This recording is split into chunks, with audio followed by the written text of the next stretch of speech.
जय राधा माधव कुंज बिहारी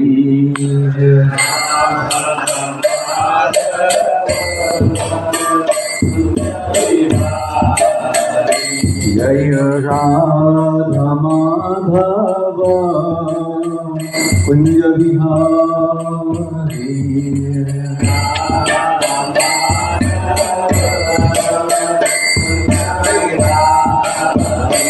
जय गोपी जन वल्लभ गिरिधारी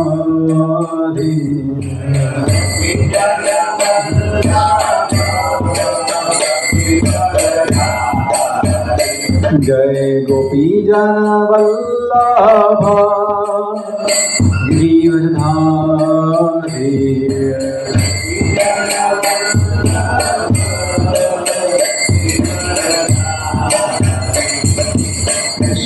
यशोदानन्दन भज जन रञ्जन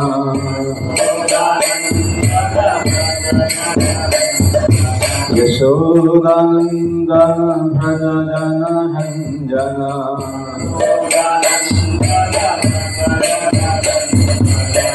यमुना तीरा वनचारी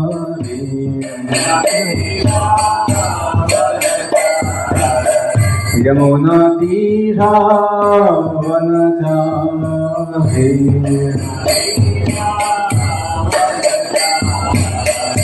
जय राधा माधव कुंज बिहारी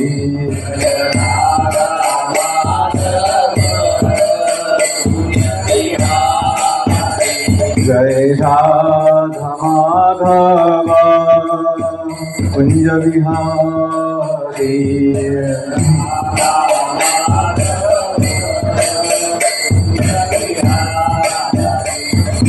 गोपी जन वल्लभ गिरिधारी जय गोपी जन वल्लभ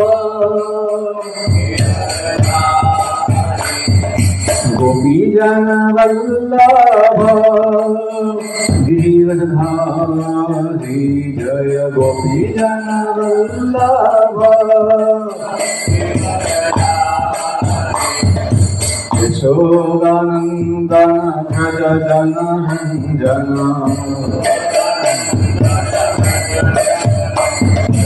यशोदानन्दन भज जन रञ्जन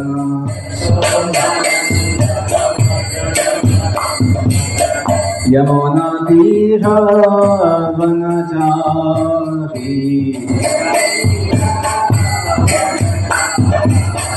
यमुना तीरा वनचारी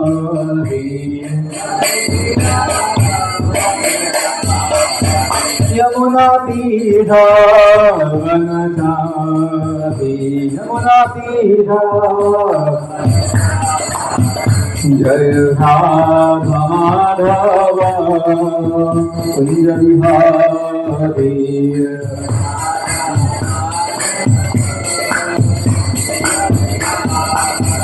जय राधा माधव कुंज बिहारी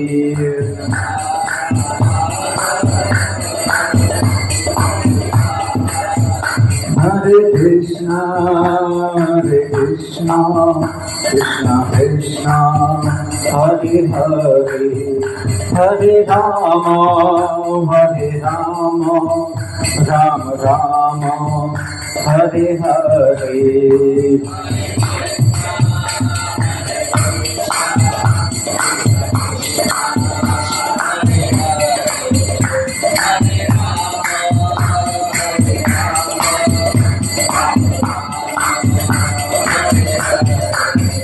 हरे Krishna Krishna Krishna Hare Hare Hare Ram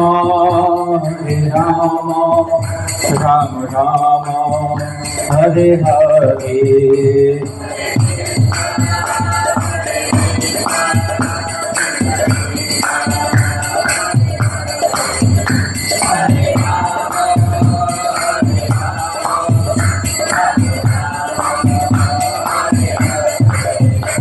Hare Krishna, Krishna Krishna, Hare Hare, Hare Rama, Rama Rama, Hare Hare.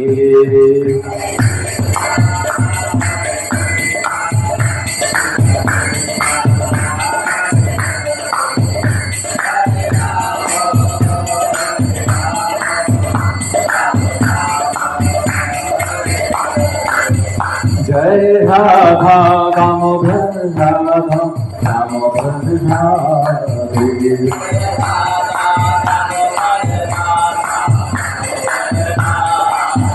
Jai Krishna Balaram Krishna Balaram Krishna Balaram Jai Vrindavan Dham.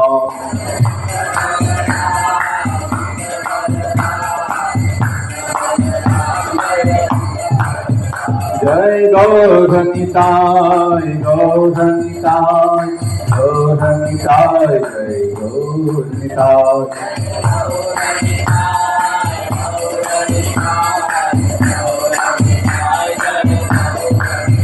Jai Jai Prabhupada, Prabhupada, Prabhupada, Jai Jai Prabhupada.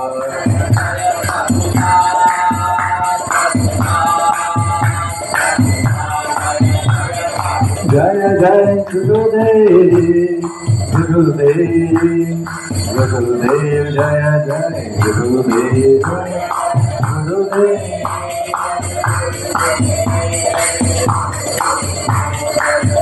Nitai Gaur Hari Bol, Hari Bol, Hari Bol, Nitai Gaur Hari Bol.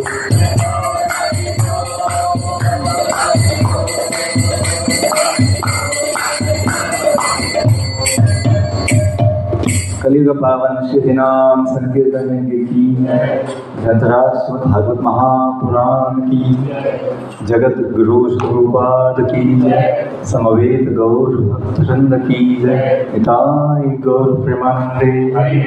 ओम नमो भगवते वासुदेवाय। ओम नमो भगवते वासुदेवाय।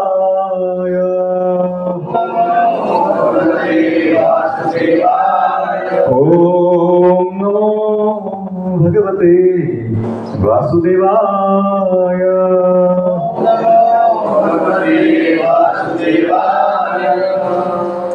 नारायणं नमस्कृत्य नरं चैव नरोत्तमं देवीं सरस्वतीं व्यासं ततो जयमुदीरयेत्। नष्टप्रायेषु अभद्रेषु नित्यं भागवत सेवया भगवती उत्तम श्लोके भक्ति भवति नैष्ठिकी। कृष्णाय वासुदेवाय देवकी नंदनाय च नंदगोपकुमाराय गोविंदाय नमो नमः।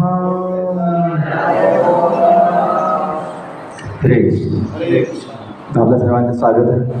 चालेल मराठी झालं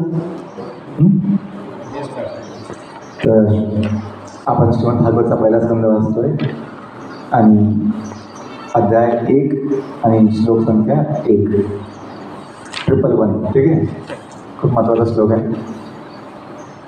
आणि अध्यायाचं नाव आहे ऋषींचे प्रश्न। हे ऋषी कोण होते?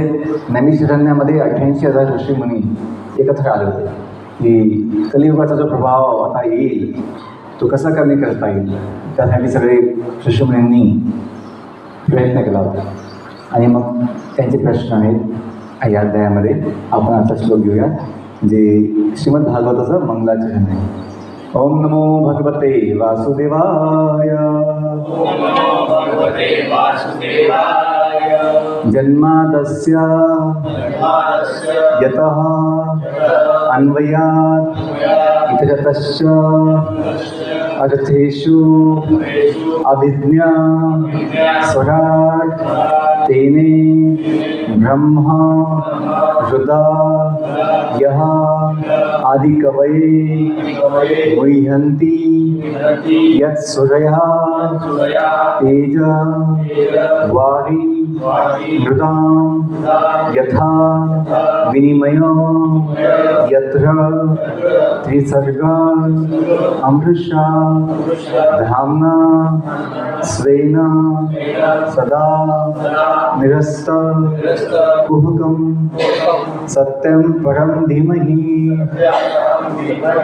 जन्मादस्य यतोऽन्वयात् यततश्च अभिज्ञस्वराट् तेने ब्रह्महृदयादिकवये मुह्यन्ति यत्सूरयः तेजो वारिमृदां यथा विनिमयो यत्र त्रिसर्गमृषा धाम्ना स्वेन सदा निरस्तकुहकं सत्यं परं धीमहि. थोडं कठीण आहे तर मी गाऊन घेतलं. शब्दार्थ ओम म्हणा. ओम हे परमेश्वरा नमः. तुम्हाला माझा नमस्कार असो. भगवते भगवंतांना, वासुदेवाय वासुदेवांना, वसुदेवाचे पुत्र भगवान श्रीकृष्ण. जन्म आदि उत्पत्ती स्थिती लय अस्य या व्यक्त ब्रह्मांडाचा यतः त्यांच्यापासून अन्वयात प्रत्यक्ष रूपाने इतशताश अप्रत्यक्षपणे च आणि अर्थेषु कारणांमध्ये अभिज्ञा पूर्ण ज्ञानवान स्वराट पूर्णपणे स्वतंत्र तेने प्रदान केले ब्रह्म वैदिक ज्ञान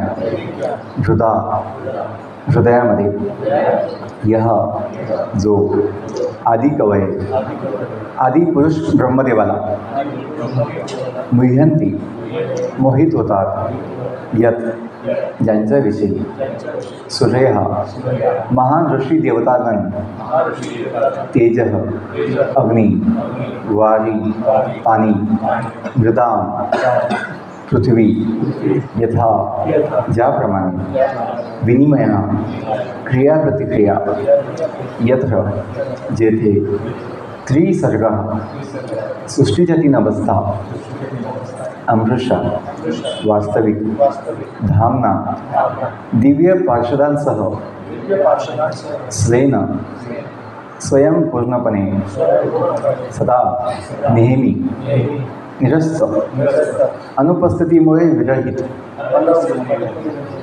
कुहकम मोह सत्यम परम सत्य परम सर्वोत्तम धीमही ध्यान करतो. अनुवाद तात्पर्य श्रीगोपाल की जय.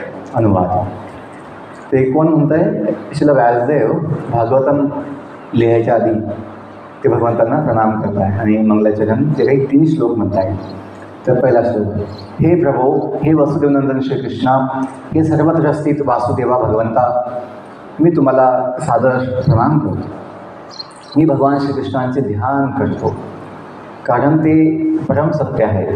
तसेच या व्यक्त ब्रह्मांडाच्या उत्पत्ती, पालन आणि विनाश याचे आदी कारण आहेत.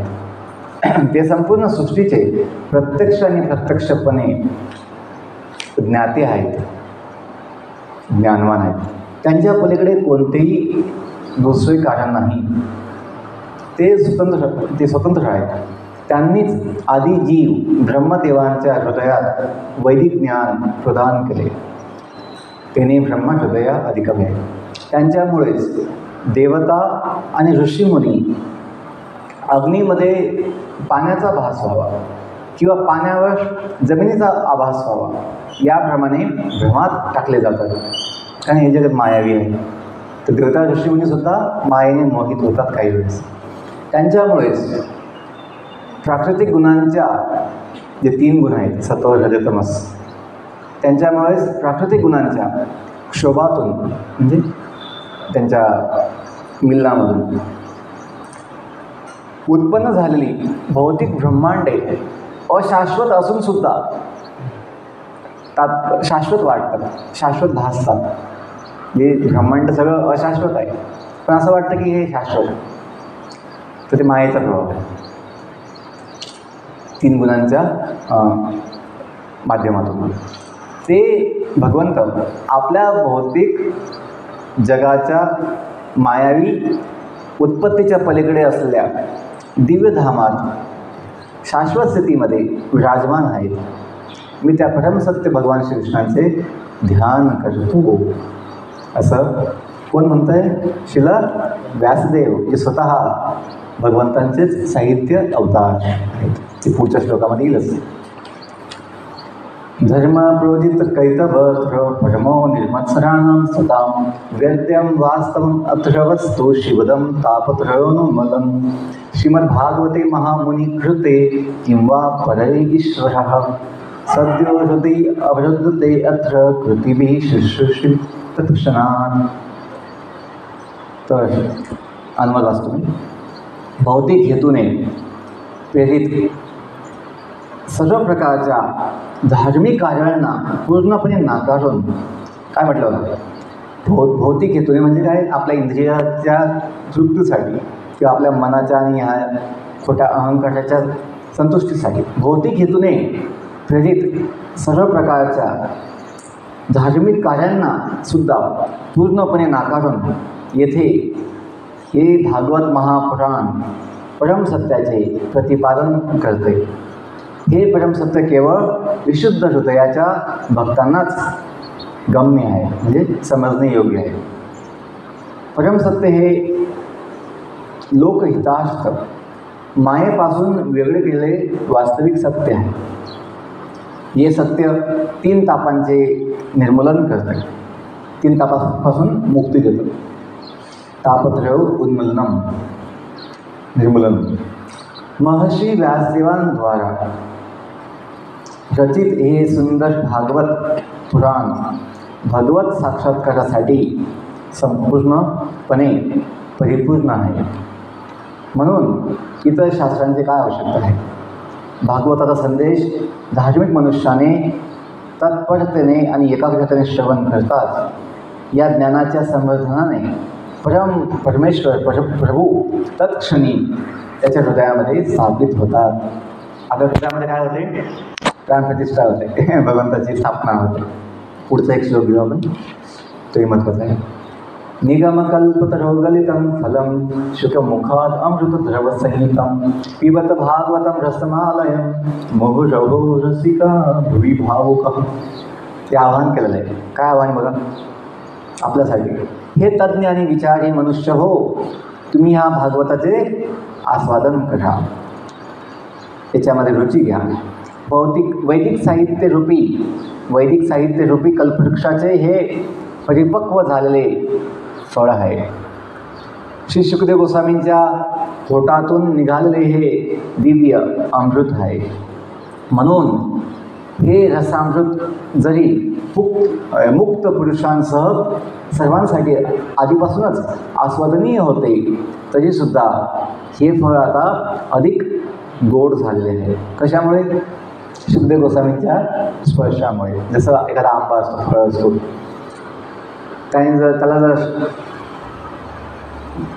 पोपटाने चोच लावली तर ते जास्त गोड असतं किंवा त्याला गोडवा निश्चित असतो.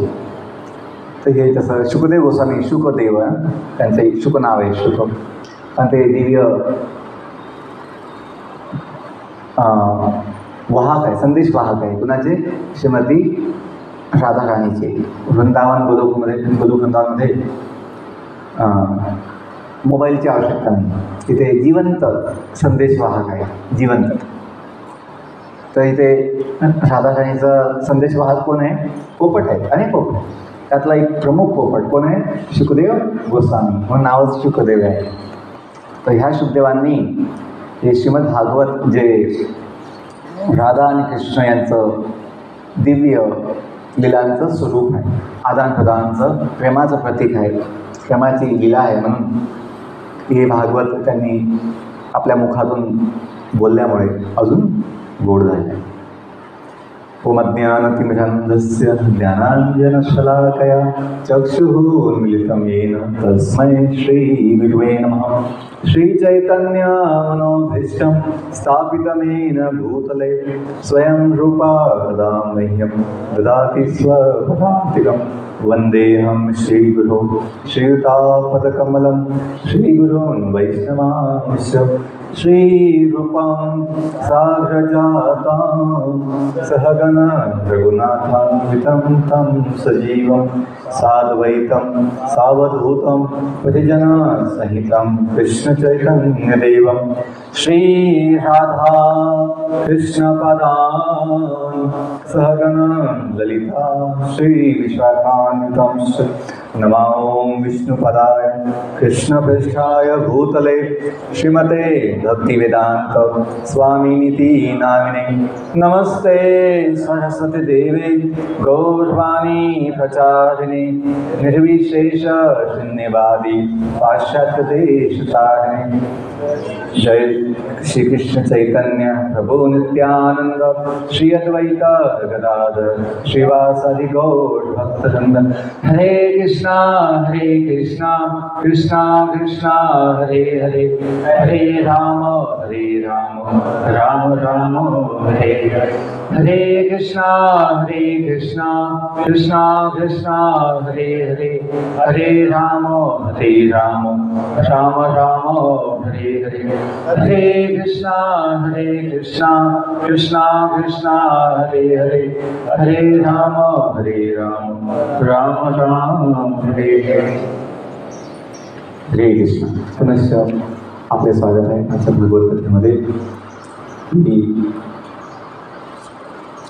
अनेक लोकांना या जगामध्ये प्रश्न असतो की भगवंत आहे का, भगवंत कुठे आहे किंवा कोणी बघितलं आहे। त्यांचं दुर्भाग्य आहे, त्यांना श्रीमद भगवद्गीता श्रीमद भागवत महापुराण हे अजून त्यांना बघायला किंवा समजलं नाही,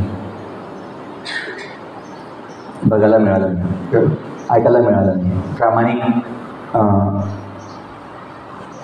ठिकाणी प्रामाणिक व्यक्तीकडून। म्हणून श्रीमद भागवत हे साक्षात भगवंताचं वाङ्मय स्वरूप आहे। भगवद्गीता नावच काय आहे, भगवद्गीता, जे भगवंताने गायलेलं आहे। म्हणून इंग्लिशमध्ये म्हणतात song of divine song of God, divine song of God Bhagavad Gita. Divya हे गीत आहे भगवंताचं। आणि आपण काल जो श्लोक घेतला त्यामध्ये ना श्री भगवान उवाच, काय म्हटलंय, श्री भगवान उवाच, श्री भगवान म्हणाले, श्री भगवान ने कहा। याचा अर्थ काय, भगवंतच बोलतोय, भगवंतच आहे। पण ज्याचं दुर्भाग्य आहे त्यांना असं वाटतं की का त्यांना इच्छा नाही आहे मान्य करण्याची। का नाही इच्छा, स्वतः मालक व्हायची इच्छा आहे, भगवंताची जागा घ्यायची इच्छा आहे आपापल्या ठिकाणी। तिथं जागा घेऊ शकत नाही आध्यात्मिक जगामध्ये, वैकुंठामध्ये। मग आपल्या दुकानामध्ये, आपल्या घरामध्ये, आपल्या जमिनीवर, आपल्या देहामध्ये मालक होण्याची इच्छा आहे, भोग घेण्याची इच्छा आहे, आपली सत्ता दाखवण्याची इच्छा आहे। अहंकार, खोटा अहंकार, हा हे काहीच नाही, ना शक्ती, ना बुद्धी, ना ज्ञान, ना काहीच नाही आहे, ना शांती, ना समाधान, ना आनंद, काहीच नाही आहे। पण खोटा अहंकार की मी खूप महान आहे दाखवायची इच्छा आहे। म्हणून त्यांना जो भगवंत सर्वत्र आहे, वासुदेव, सर्वत्र वसती इति वासुदेव। काय व्याख्या आहे वासुदेवाची, सर्वत्र वसती इति वासुदेव, ज्याचा वास सर्वत्र आहे तो कोण आहे, वासुदेव। आणि एक व्याख्या ही पण आहे, वसुदेवाचे पुत्र वासुदेव, दोन्ही व्याख्या आहेत। असे वासुदेव सर्वत्र आत बाहेर असून सुद्धा अभाग्या जीवाला, अभागा जीव जो आहे त्याला त्या भगवंताची किंचित सुद्धा जाणीव होत नाही। का होत नाही, चुकीची इच्छा, चुकीचा भाव अशुद्ध आहे। म्हणून या भगवंताशिवाय काहीच नाही या जगात, संपूर्ण सृष्टीमध्ये काय भगवंत साठून भरलेला आहे। अशी कोणती जागा नाही जिथे भगवंत नाही। तुकोबांचा अभंगाची ओवी की संपूर्ण विश्वामध्ये माझा जो विठ्ठल आहे, पांडुरंग आहे, तो साठून साठून भरला. कोणती जागा रिकामी नाही. असं असतानासुद्धा अणुअणूमध्ये भगवंत असतानासुद्धा त्या जीवाला कुठेच भगवंताची अनुभूती जाणीव होत नाही. बघा किती मोठी गोष्ट. सूर्यदेव दिव्य अनंत प्रकाश शक्ती त्या सूर्यदेवाला आहे. जो सूर्यदेव एक छोटासा सेवक आहे भगवंताचा, त्याची इतकी अनंत शक्ती आहे. संपूर्ण ब्रह्मांडामध्ये जे काही जीवनाचं पालनपोषण होतं, जीवन जे आहे संपूर्ण ब्रह्मांडामध्ये, ती शक्ती कोण देत आहे? एक सूर्यदेव देतो. सूर्यदेव आहे तो प्रकाश जो आपण बघतोय, तो त्या सूर्यदेवाची काय आहे? अंगकांती आहे. अंगकांती, दिव्य प्रकाश, त्या सूर्यदेवाच्या देहाची, जो देह शुद्ध म्हणजे आध्यात्मिक पण नाही आहे, भौतिक तत्वाचंच आहे, पण तरीसुद्धा त्यात दिव्यता आहे. का? ती भगवंताची शक्ती आहे. ते ब्रह्मज्योतीचं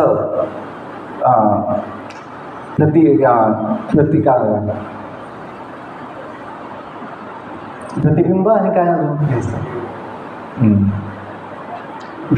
ब्रह्मज्योती जी आहे ती परावर्तित होते. रिफ्लेक्शन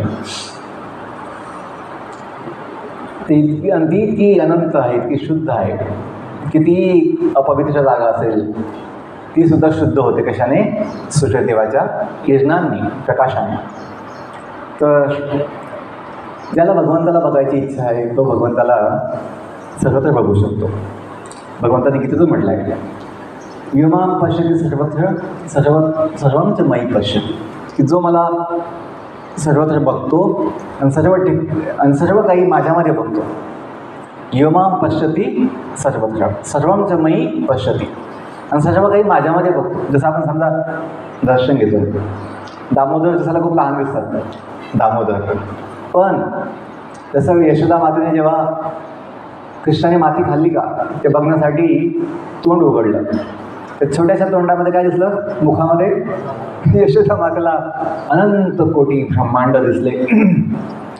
आणि एका ब्रह्मांडामध्ये पृथ्वीवर, वृंदावन गोकुळमध्ये यशोदा माईच्या समोर कृष्ण उभे आहेत, तोंड दाखवत आहेत, ते पण बघितलं. त्याच्यामध्ये किती अद्भुत आहे की यशोदा स्वतःला बघते त्या छोट्याशा मुखामध्ये अनंत कोटी ब्रह्मांडांसोबत. ते हे सगळं दिव्य शक्तीने, भगवंताच्या अनंत शक्ती, अचिंत्य शक्तीने शक्य आहे. की जसं उदाहरण द्यायचं म्हटलं तर मोबाईल आजचा अचिंत्य शक्ती आहे त्यामध्ये. कसं काय सगळं शक्य होतं की आपण कुठली गोष्ट कुठे बघतोय, ती एखादा फंक्शन किंवा एखादा उत्सव कुठे चालला आहे अमेरिकेमध्ये किंवा विदेशामध्ये, तो आपण इथं बसू. इथंच काय संपूर्ण विश्वामध्ये प्रत्येक व्यक्ती आपापल्या मोबाईलला बघू शकतो. अद्भुत आहे ना? अचिंत्य आहे. ऐकू शकतोय, बघू शकतोय. असे असंख्य लोक त्याला एकाच वेळी बघत आहेत. अद्भुत आहे. तर हे भौतिक तत्वाने जर शक्य आहे तर भगवंतांच्या अचिंत्य शक्तीने भगवंत प्रत्येकाच्या हृदयामध्ये का असू शकत नाही? आहेच तो परमात्मा रूपाने, तो आहेच. म्हणून सगळं शक्य होत आहे. आजकालचे जे काही आपण म्हणतो टेक्नॉलॉजी, तंत्रज्ञान, ती भगवंतांच्याचमुळे शक्य आहे. की जसं छोटे छोटे किडे जे असतात, मच्छर म्हणा किंवा किडे असतात, छोटे छोटे पतंग ना, ते उडतात पतंग किडे. आज लोकांना हेलिकॉप्टर, विमानाचं खूप कौतुक वाटतं. हो, आम्ही असं केलं, आम्ही तसं केलं, पण त्याच्यामध्ये जीवन नाही आहे, त्याच्यामध्ये भावना नाही, ते जड वस्तू आहे. पण भगवंताने असे छोटे छोटे हेलिकॉप्टर बनवलेले आहेत. लहानपणी म्हणतात असं पकडायचं ना हेलिकॉप्टर, किडे जे असतात त्यांचे पंख, ते असं हलवत पण नाही, ते ना असे उडतात बिना हलवायचे. तर हे दिव्यता, हे विशेषता कशामुळे आहे? भगवंतामुळे. की छोटासा जीव, की माशी म्हणा किंवा मच्छर, किती शक्ती, किती त्यांना बुद्धी आहे की आपला हात जाईपर्यंत असं मारायचं नसतं, फक्त उडवून द्यायचं ना. तो पण एक जीव आहे, त्यांना मारायचं नाही, शक्यतो सोडून द्यायचं, उडून द्यायचं. तर तो आधीच उडून जातो. म्हणजे त्याच्यामध्ये ती समज आहे की आपल्याला धोका आहे. आपल्या जीवाला धोका आहे. प्रत्येक जीवाला समजतं बघा. लहान मुंगीला पण समजतंय, प्रत्येक लहान बाळाला पण समजतंय. नवीन व्यक्तीसमोर तो जातच नाही, बघत पण नाही. त्याला कोणी सांगितलं, कोणी शिकवल्याला ना. विशेष आहे की लहान बाळ, 2 महिन्याचं 5 महिन्याचं बाळ नवीन व्यक्तीकडे जात नाही असं. त्याला भीती वाटते. कोणी सांगितलं आहे? भगवंत आहे सोबत, जो ज्ञान देतो आहे. छोट्या पक्षाला कोण सांगितलं आहे? पण तो उडून जातो आपण जवळ आलं. तर ही समज आणि याच्यातून भगवंताची उपस्थिती, शक्ती सिद्ध होते की या जीवांना शाळेत जाऊन काही शिकण्याची आवश्यकता नाही आहे. हे ज्ञान, जीवन जगण्याचं ज्ञान स्वतः भगवंत प्रत्येक जीवाला आतून देतो. हे बघितलं पाहिजे की आपलं जीवन कसं सांभाळायचं आहे, आपलं जीवन कसं जपायचं आहे, हे ज्ञान भगवंत देतो आणि जीवन भगवंत आहे. उलट आज असं बघायला मिळतं की हे आजचं भौतिक शिक्षण घेऊन बुद्धी लोकांची बिघडते, भ्रष्ट होते. ते बघायला मिळतं की जे सहज ज्ञान प्रत्येक म्हणजे पशुपक्ष्याला पण आहे, काय खावं काय नाही खावं, कसं जगावं, काय करावं काय नाही करावं. आजच्या उच्च शिक्षित लोकांना सुद्धा काही वेळेस ते बघायला मिळत, ते ज्ञान काही आपल्याला दिसत नाही. बघायला लक्षण काही दिसत नाही. सांगायला उच्च शिक्षण घेतलेलं आहे, पण लक्षण तसं काही उच्च दिसत नाही आहे. लक्षण खालचं दिसतं, नीच लक्षण दिसत आहे. नको ते खातात, नको ते पितात, नको ते बघतात जीवन, नको ते गोष्टी मध्ये आपलं मन लावतं. तर हे मायेचा प्रभाव. आजच्या श्लोकात आपण बघितलं की व्यासदेव स्वतः या मायेपासून सदैव मुक्त असण्यासाठी भगवंताचं ध्यान करतात. ध्यान तर आवश्यक आहे. ध्यान करणं, चिंतन आवश्यक आहे. असा कोणता जीव असू शकत नाही ध्यानाशिवाय, चिंतनाशिवाय. आपण बघतो खूप वेळेस ते गाढव म्हणा, कुत्रा म्हणा, पशु पक्षीसुद्धा काही ना काही चिंतनामध्ये असतात. ते विचार चालू असतात, विचार असतो. बघा काही वेळेस तुम्ही चालत असतात रस्त्यावर, एखादा कुत्रा झोपलेला असतात. जसं आपण जवळ आलो त्याच्या, डोळे उघडणार, बघणार कोण आहे, कोण येत आहे. आणि आपणही बघू शकतो की तो काही त्याच्या विचारामध्ये मग नाही, शांत बसला आहे. ध्यान शांत बसला म्हणजे काय, त्याचं काही ना काही चाललं आहे चित्त. जेव्हा देह शांत असतो त्याचे मन, चित्त ॲक्टिव्ह असतं. म्हणून असं म्हणतात, जर मनाला शांत करायचं आहे तर काय केलं पाहिजे, थोडं ॲक्टिव्ह असलं पाहिजे. बसून बसून काय होतं, ते मन जे ना अनावश्यक विचार, अनावश्यक चिंता, काही वेळेस असं होतं की मनात खूप काही निगेटिव्हिटी, नकारात्मकता येते किंवा अनेक विचार अनावश्यक, आपण बेचैन असतो काही. म्हणून काय केलं असं पाहिजे, अशा वेळेस बसून नाही चालणार, काहीतरी उद्योग केला पाहिजे, काहीतरी कामात आपलं मन लावलं पाहिजे. त्याने मग काय होईल, ते मन शांत असेल. जेव्हा तन थंड आहे, शांत आहे, मन अगदी ॲक्टिव्ह होतं. आणि जेव्हा आपलं तन आपलं शरीर बिझी आहे पण त्या कामामध्ये, मन मग शांत. असा एक सामान्यपणे अनुभव आहे. तर स्वतः व्यासदेव सदैव भगवंतांवर ध्यान करतात. किंवा स्वतः महादेवसुद्धा, हनुमानजी आणि देवी देवतासुद्धा भगवंतावर ध्यान करतात. का, त्या भगवंताकडनंच आपल्याला शक्ती आणि बुद्धी प्राप्त होते. आणि मायेचा प्रभाव जो आहे त्यापासून आपण वाचवू शकतो स्वतःला. नाही तर माया जी आहे, शक्ती, या जीवाला संपूर्णपणे अज्ञानामध्ये टाकून देते. अज्ञानामध्ये की वास्तविक जे सत्य आहे, इथं म्हटलेलं आहे सत्यम परम धीमहि, की हे भागवत आणि गीता जे आहे हे भगवंताचं वचन असल्यामुळे ते आपण प्रमाण म्हणून मानलं पाहिजे. की जर याच्यातमध्ये म्हटलेलं आहे तेही सत्य आहे. जसं आपले पिता कोण आहेत हे जर जाणून घ्यायचं असेल तर मातेचे जे वचन आहे तेच प्रमाण असतं.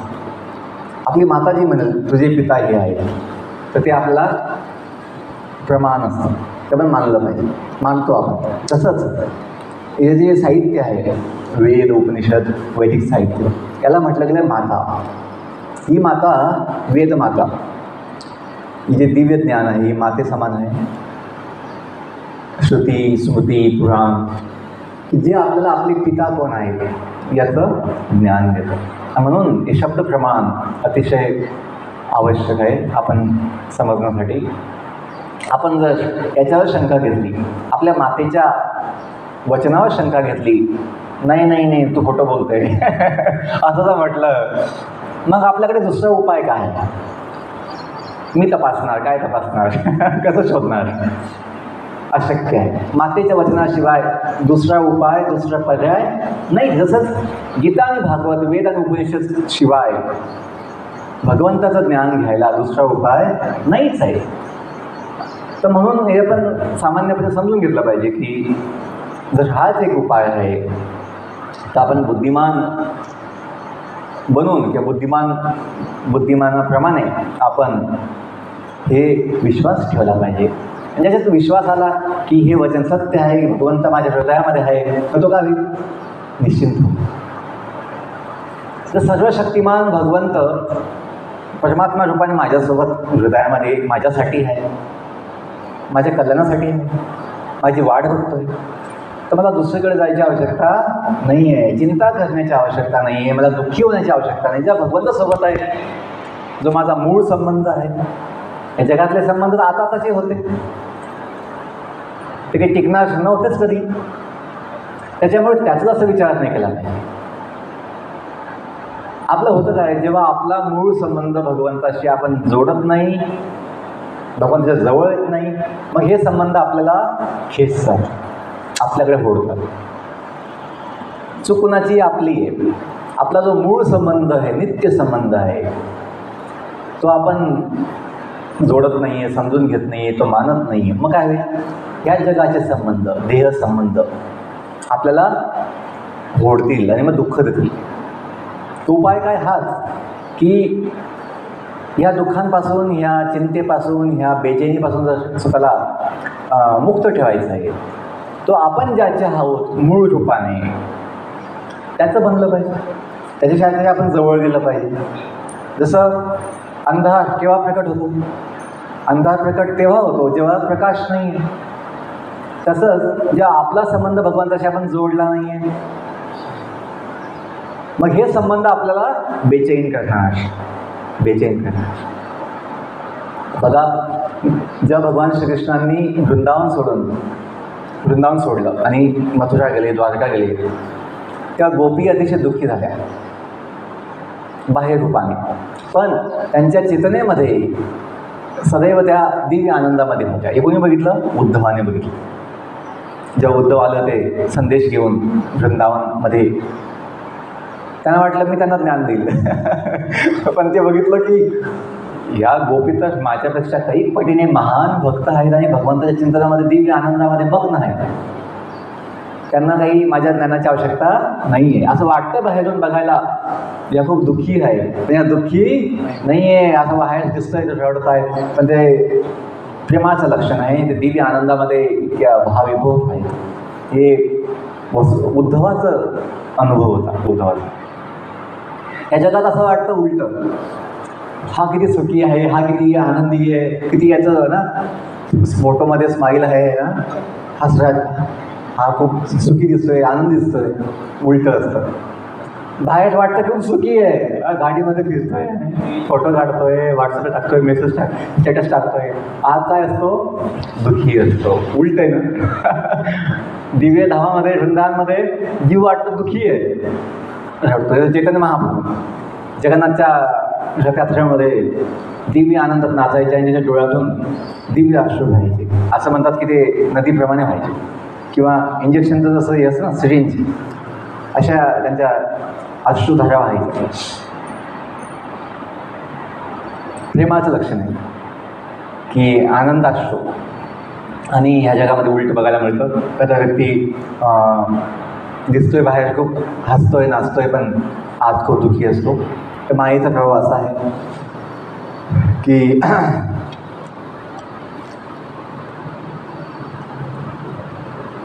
ताच्या श्लोकामध्ये व्यासदेवांनी भगवंताची व्याख्या केलेली आहे की जन्म आदी असे यतः अन्वयात इतरतस्य अर्थेषु अभिज्ञासुराट, की भगवंत जो आहे त्याच्यामुळे जन्म आदी म्हणजे काय, 3 गोष्टी आहेत. इत्यादी तिथे फक्त जन्म म्हटलं आहे, पण जन्म आदी म्हणजे जन्म, उत्पत्ती, नंतर पालन पोषण, नंतर विनाश, हे ब्रह्मांडाचं म्हटलेलं आहे. जन्म आदी असे यतः अन्वयात इतरतस्य अर्थेषु अभिज्ञासुराट, की भगवंताच्या ज्याच्यामुळे या संपूर्ण अनंतकोटी ब्रह्मांडांची अनंत विश्वाची उत्पत्ती होते, पालन पोषण होतं, तेवढंच नाही नंतर विनाशसुद्धा होतो. तर ब्रह्मांडांचं हे अशी स्थिती आहे की ते सुद्धा काय आहेत, नाशवान आहे. मग बाकीच्या ज्या गोष्टी आहेत ब्रह्मांडामध्ये त्यांचं काय सांगा. ब्रह्मांडांचं जर स्थिती अशी आहे, जन्म, पालन आणि नंतर विनाश, तर सर्व काही तसंच आहे, जन्म आणि उत्पत्ती आणि पालन आणि नंतर विनाश. तर हे ज्ञान घेऊन आपण जेव्हा देहाचा नाश होतो, कुणाच्या देहाचा नाश होतो, आपण दुःखी होण्याची आवश्यकता नाही. का? फक्त देहाचा नाश होतो, जीव जो आहे तो नित्य आहे, जीव हा सदैव अस्तित्वामध्ये राहतो. तर हे ज्ञान आपल्याला महत्त्वाचं आहे. तर ह्या ब्रह्मांडाचे प्रत्यक्ष आणि अप्रत्यक्षपणे मूळ कारण कोण आहे? भगवंत आहे. ते कसे आहेत म्हणे? अभिज्ञ. त्यांना संपूर्ण ज्ञान आहे की या सृष्टीत काय होतं आहे, का होतं आहे, कसं होतं आहे, सगळ्यांना माहीत आहे. आणि हे भगवंत कसे आहेत? स्वराट, स्वतंत्र आहेत, स्वतंत्र. त्यांची शक्ती ही स्वतंत्र आहे, पुन्हा अवलंबून नाही, स्वराट. आणि त्या भगवंताने जे आदिजीव आहेत, ब्रह्म, त्याला म्हटलं आहे आदिकवी. जे ज्ञानी आहे आदिकवी, किंवा काही वेळेस तर आदिपुरुष म्हटलं अनुवादामध्ये. तर पहिले पुरुष किंवा पहिला जीव कोण आहे जे ब्रह्मांडामध्ये? ब्रह्मदेव. त्यांनी ज्ञान दिलं, ब्रह्मज्ञान, त्याच्या हृदयामध्ये आदिकवी त्यांच्या. आणि ह्या भगवंतामुळे अजून काय होतं म्हणे, जे ऋषीमुनी आहेत ते सुद्धा त्यांच्या शक्तीने मोहित होतात. मुह्यंती यत सूर्या. आणि त्याच्यामुळे काय ते कसं प्रकट होतं हे मोह? जसं काही वेळेस पाण्यामध्ये जमिनीचा भास होतो, किंवा अग्नीमध्ये अग्नीमध्ये पाण्याचा भास होतो, मृगजळ म्हणतात ना. जसं वाळवंटामध्ये दुपारच्या वेळेस जे अग्नीचा जो प्रकाश आहे सूर्यदेवाचा, त्याच्यामुळे असं वाटतं तिथे पाणी आहे. तर जमिनी आहे काय? जमीन, पण काय दिसतंय? असं वाटतंय अग्नी. पण असं वाटतं की त्यामध्ये पाणी आहे. प्रकाश, अग्नीचा प्रकाश आहे ना, सूर्याचा प्रकाश आहे, पण असं वाटतं यामध्ये पाणी आहे. किंवा काही वेळेस पाण्यामध्ये जमिनीचा भास होणे. हा जो मोह होतो हा भगवंतांच्या मायाशक्तीमुळे होतो. तेजो वाही मृदा मेथा विनिमय यत्र त्रिसर्ग अमृषा, की जे हे जगात अशाश्वत आहे, नाशवान आहे, पण असं वाटतं की हे कायमस्वरूपी टिकणार आहे, म्हणून जीव यामध्ये फसतो. दिसते तसे नसते म्हणून जीव फसतो, किंवा जीव म्हणून जग फसतं. आपण यातून समजून बोध घेतला पाहिजे की मन अशीच नाही पडलेली आहे. आपण डोळ्यानं जास्त विश्वास ठेवतो, तर डोळ्यानं जास्त विश्वास ठेवायच्या आवश्यकता नाही. आपण भागवत आणि गीता जे आहे ते दिव्य ध्वनी कानाने ऐकून किंवा ते वाचून आपण जर ज्ञान घेतलं, मग आपला धोका नाही होणार, आपल्या आत्म्याला धोका नाही होणार. धामना स्वेन सदा निशस्त कुहकम, की त्यांच्या धामामध्ये हे भगवंत आपल्या भक्तांसोबत दिव्य लीलेमध्ये मग्न असतात आणि मायेच्या पलीकडे त्यांचं अस्तित्व आहे. अशा परम सत्य भगवान श्रीकृष्णांवर मी ध्यान करतो. आणि पुढच्या श्लोकात आपण जे ऐकलं की भौतिक हेतूने प्रेरित सर्व प्रकारच्या धार्मिक कार्यांनासुद्धा त्या भागवतामध्ये स्थान नाही आहे. धर्म प्रोजित कैतव अत्र, की धर्माला, कोणत्या धर्माला? जो भौतिकवादाने युक्त आहे, की मला भौतिक सुख भेटेल, मला जगामध्ये चांगलं प्रसिद्धी मिळेल, भुक्ती कामी, या सगळ्या विचारांना सोडून हे भागवत जे आहे विशुद्ध भक्तीचं प्रतिपादन करतं, जे आत्म्याचं मूळ स्थिती आहे. ब्रह्म निर्मत्सराणां सुतां. आणि हे भागवत समजणं कोणाला शक्य आहे? जे निर्मत्स जे आहे, द्वेष मुक्त आहेत, द्वेष मुक्त निर्मत्स जे आहे. ज्यांच्या मनात द्वेष आहे त्यांना भागवत समजणं शक्य नाही. द्वेष कुणाबद्दल का आहे जगामध्ये? या जीवाचा द्वेष भगवंतासाठी आहे. इच्छा द्वेष सबुद्धेन द्वंद्व मोहेन भाषत सर्वभूतानी सम्मोहम स्वर्गे यांती पर्यंत. मी जे म्हटले तो आधी 2-3 वेळेस की भगवद्गीतेच्या 7व्या अध्यायामध्ये 27 श्लोक जो आहे की जीवाचं पतन का होतं भगवतधामातून या जगामध्ये? तो का आला आहे? द्वेषामुळे. आधी इच्छा गेली चुकीची मालक होण्याची, मग द्वेष उत्पन्न होतो त्या चुकीच्या इच्छामुळे. कोणाबद्दल? जो मूळ मालक आहे. इच्छा द्वेष संबंध दोघांच्या संयोगाने मग जीवाचं पतन ह्या जगामध्ये होतं भगवतधामातून. तो जेव्हा भगवंताबद्दल द्वेष आहे मग तो प्रकट कसा होतो? सर्व जीवांबद्दल. ज्याचं द्वेष भगवंताबद्दल नाही आहे, ज्याचं प्रेम भगवंतावर आहे, मग तो कसं प्रकट होईल? सर्व जीवांबद्दल प्रेमभाव. कुणाबद्दल द्वेष नसेल. तर हे संबंध आहे की भगवंत मूळ आहे अस्तित्वाचं. आपली भावना त्याच्याबद्दल जशी असेल तशी भावना इतर जीवांमध्ये सुद्धा आधी आपल्याला बघायला मिळेल, की आपल्याला प्रकट होईल तशी. म्हणजे ज्याचं प्रेम भगवंतावर आहे तो सर्वांना प्रेम करतो. जो भगवंताचा होतो तो सर्वांचा होतो, आणि जो भगवंताचा होत नाही तो कोणाचाच होतो. तो स्वतःचा पण होत नाही. जो भगवंताचा नाही तो स्वतःचा पण नाही. म्हणजे काय? तो म्हणतोच ना आत्मा कुठे आहे. स्वतः कोण आहे? जीव आहे, आत्मा आहे. पण काय म्हणतो आता? मायेच्या प्रभावामुळे आत्मा काही नसतो म्हणतोय. म्हणजे काय? मी नाही आहे. संबंध कसा सिद्ध होतोय परफेक्ट. जो भगवंत मानत नाही तो आत्म्याला सुद्धा मानत नाही, म्हणजे स्वतःला पण मानत नाही. मग काय मानतोय? हाडामासाचं देह फक्त बस, जे मायावी आहे, जे दुःखदायी आहे, जे चिंतादायी आहे, भय आहे ना, भीतीदायी आहे. तसंही मायेचा प्रभाव बघायला मिळतो. आणि ह्या जगामध्ये जाणण्यायोग्य काही आहे वेद्यम ते भागवत आणि गीता महापुराण आहे. गीता भागवत महापुराण जे वास्तव सत्य आपल्याला प्रकट करून दाखवतं. आणि कसं म्हणे शिवदम, शिव म्हणजे मंगल, शुभ शिवदम. आपल्या जीवनामध्ये मंगलता, मांगल्य आणि शुभ जे प्रभाव आहे ते आणू शकतं. आणि जे 3 ताप आहेत, आध्यात्मिक क्लेश, आदिदैविक क्लेश, आदी भौतिक क्लेश, यातून आपल्याला मुक्ती मिळू शकते ह्या ज्ञानाने.